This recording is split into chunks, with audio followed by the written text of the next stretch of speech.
പ്രചാരണം അവസാനത്തേക്ക് കടക്കുമ്പോൾ ഇന്നത്തെ പരസ്യ പ്രചാരണം അവസാനിക്കാനിരിക്കുമ്പോൾ ശക്തമായ പ്രചാരണം ആണ് അവിടെ നടന്നുകൊണ്ടിരിക്കുന്നത്. നിഖിൽ പ്രമേഷ് നമ്മളോടൊപ്പം ചേരുന്നുണ്ട് ഗൂഡല്ലൂരിൽ നിന്ന്. നിഖിൽ, എന്താണ് ഗൂഡല്ലൂരിൽ നിന്നുള്ള വിശേഷങ്ങൾ? വളരെ ആവേശപൂർണ്ണം ഈ പ്രചാരണത്തിന്റെ മണിക്കൂറുകൾ കടന്നു പോവുകയാണല്ലോ. ഇന്ന് പ്രചാരണത്തിന് തിരശീല വീഴാനിരിക്കുമ്പോൾ എന്തൊക്കെ ഗൂഡല്ലൂരിൽ നിന്നുള്ള വിശേഷങ്ങൾ?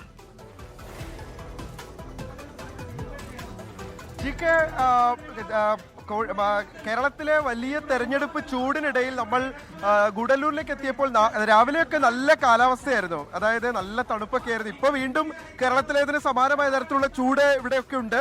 ഞാനിപ്പോഴൊരു വളരെ വളരെ ഒരു ഉൾഗ്രാമത്തിലുള്ള ഒരു ഗ്രാമത്തിലാണ് ഉള്ളത്. ഇവിടെ ഇപ്പോൾ തെരഞ്ഞെടുപ്പ് പ്രചാരണം ഇങ്ങനെ പുരോഗമിക്കുകയാണ്.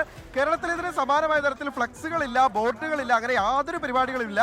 ചെറിയ ചെറിയ ഇത്തരത്തിലുള്ള ടൗണുകൾ കേന്ദ്രീകരിച്ച് ആണ് അവരുടെ പ്രചാരണം. ഈ കൊട്ടിക്കലാശ ദിവസത്തിലും പ്രചാരണം പുരോഗമിക്കുന്നത്. 4 മുന്നണികൾ നേരിട്ട് ഏറ്റുമുട്ടുന്ന മണ്ഡലമാണ് ഗൂഡല്ലൂർ. പക്ഷേ സ്വാഭാവികമായിട്ടും ഇവിടുത്തെ സിറ്റിംഗ് MLA എന്ന് പറയുന്നത് ADMK ആണ്. അതോടൊപ്പം തന്നെ DMKയും നേരിട്ട് പോരാട്ടം നടത്തുന്നു.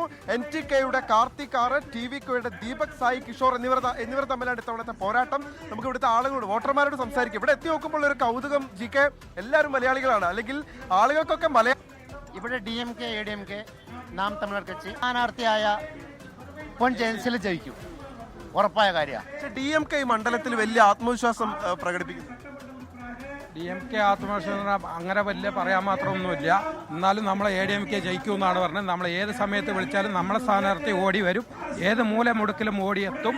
എവിടെ ഉണ്ടെങ്കിലും ഏത് രാത്രിയെ വിളിച്ചാലും ഫോൺ എടുക്കും. അങ്ങനത്തെ ഒരു സ്ഥാനാർത്ഥി ആയതുകൊണ്ട് നമ്മളെ ജനങ്ങൾ നമ്മളെ ADMK തന്നെ വരണം, നമ്മളെ ജയിശീലൻ വരണം എന്നാണ് എല്ലാ ജനങ്ങളും ലക്ഷ്യം.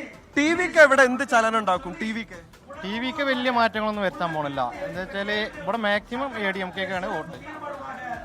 GK ഇവിടെ എത്തിച്ചേർന്നപ്പോൾ അറിയാൻ പറ്റിയൊരു കാര്യം, ഇപ്പൊ സംസാരിച്ചുകൊണ്ടിരിക്കുന്ന ഇവിടുത്തെ സ്ഥാനാർത്ഥി പൊൻ ജയശീലൻ, അദ്ദേഹത്തിന് വലിയ സ്വാധീനമുണ്ട് ഈ മേഖലയിൽ. അദ്ദേഹം ഒരു കർഷകനാണ്. അദ്ദേഹം ഇവിടുത്തെ താഴേക്കടിയിലുള്ള ആളുകളുമായിട്ട് വളരെ അടുത്ത ബന്ധം വെച്ച് പുലർത്തിയിരുന്നു എന്നുള്ളതാണ് പറയുന്നത്. അതുകൊണ്ട് തന്നെ വലിയ സ്വാധീനമുണ്ട്. അദ്ദേഹം തന്നെ തുടരണം എന്നൊരു വിഭാഗം പറയുന്നുണ്ട്. അദ്ദേഹം വിജയിക്കുകയാണെങ്കിൽ ഒരു മന്ത്രിയാകാനുള്ള സാധ്യതയുള്ള ആളാണ്.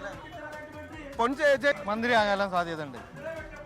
അങ്ങനെയൊക്കെ കൽപ്പിക്കപ്പെടുന്ന ഒരു വ്യക്തിയാണ്. അതുകൊണ്ട് തന്നെ ഓരോ കവലകൾ കേന്ദ്രീകരിച്ചുകൊണ്ടുള്ള കൊട്ടിക്കലാശമാണ് നമുക്കിപ്പോൾ കാണാൻ കഴിയുന്നത്. അതുകൊണ്ട് തന്നെ നമ്മുടെ നാട്ടിലേതൊക്കെ പോലെ കൊണ്ടുപിടിച്ച പൊടി പാറിയ കൊട്ടിക്കലാശം എന്ന് നമുക്ക് പറയാൻ കഴിയില്ലെങ്കിലും ഓരോരോ കവലകൾ കേന്ദ്രീകരിച്ചുകൊണ്ട് സജീവമായ കൊട്ടിക്കലാശം തമിഴ്നാട്ടിൽ ഈ അവസാന മണിക്കൂറുകളിൽ നമുക്ക് കാണാൻ കഴിയുന്നുണ്ട്. GK